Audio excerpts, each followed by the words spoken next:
Samantala, kuha pa po tayo ng karagdagang report, isasauli daw na pera ng mga state witness sa mga kaso may kaugnayan sa flood control anomaly, inaasahang lalagpas ng 1.5 billion pesos ang kabuuang halaga ayon yan sa Department of Justice.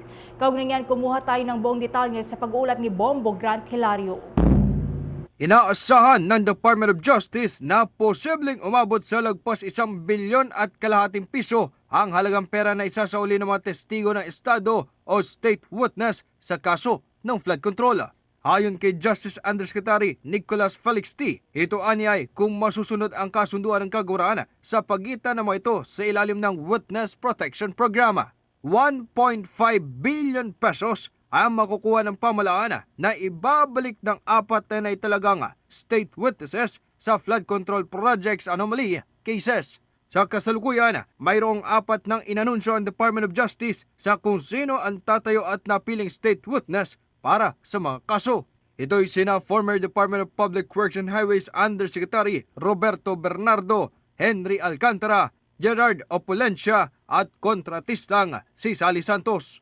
Mula sa inaasahang kabuuang halaga ng isasauling pera, ang 1 bilyon anya rito ay manggagaling kay former Undersecretary Bernardo. Nitong nakaraang Martes ay nagsauli na ito ng 35 million pesos bilang kabayaran sa napagkasunduang 150 million pesos na restitusyon. Subalit ayon sa kagawaran, pangako nito na abot sa 1 bilyong piso halaga naman ang kabuuang pera i-restitute ni Bernardo. Yung total amount na napagkasunduan sa MOA ni Yusek Bernardo ay 1 bilyon. Isang bilyon. Tapos doon sa ABS na kasulukuyan ay nabenta na, ang makukuha ng pamahalaan doon, sumatotal ay 150 million. Yung 35 billion na pinasok nung Martes ay ano pa lang, down payment pa lang.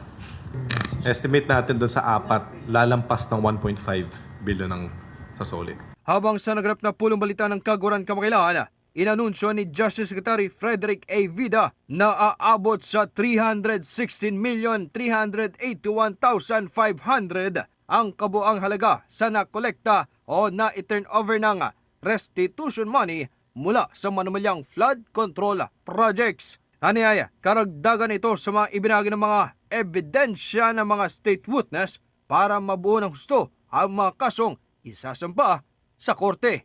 Sa ilang serye po, nakatotal na po ng 316,381,500 pesos. Okay? Nakapagbalik po sila ng gantong total na halaga at ito po ay alinsunod dun sa pinagkasunduan sa Department of Justice. Dagdag dun sa kanilang binibigay na pira-pirasong ebidensya sa Department of Justice para mabuo natin yung kaso laban dun sa hinahabol natin ng mga may kasalanan sa atin na nag-violate ng batas, di ba? Pagtitiyak naman ng naturang kalihim na ang lahat ng mga natanggap na isinauling pera ay dokumentado o may resibo. Aniyay, matapos ma-turn over sa Kaguran, idinala ang milyon-milyong halaga ng pera sa Bureau of Treasury. At napatunayan at inamin nila na itong mga perang ito ay hindi naman nakuha nila sa legal na pamamaraan. Kaya minabuti nilang ibalik sa atin. Okay? At ang DOJ ay susi lamang para maibalik. Lahat ng ito ay may resibo sa Bureau of Treasury. So ito po ay nasa treasury na natin, lahat ng perang ito. Kung kaya't binigyan din pa ni Justice Secretary Vida na hindi ito ang kabuuan, bagkus inaasahan pang madaragdagan sa darating at susunod pang panahon. At hindi po ito ang kabuuan, bahagi lamang po ito. Sa mga darating na panahon, sa pagpapakita nila ng tinatawag na good faith, magbabalik pa ho sila. At kasama po yung good faith, syempre, pag aktual na kaso na po, kailangan titindig na sila dun sa korte. Diba? Pagharap na natin sa husgado. Para sa Bombo Network News, ito si Bombo Grant Hilario, and this is Bombo Radio Philippines, the #1 most trusted source of news and information. Basta Radio Bombo! For the most trusted source of news and information, visit our website at www.bomboradio.com. Follow us on Bombo Radio mobile app, Facebook, YouTube, TikTok, and X, formerly Twitter. Like, share, and stay connected. Anytime, anywhere.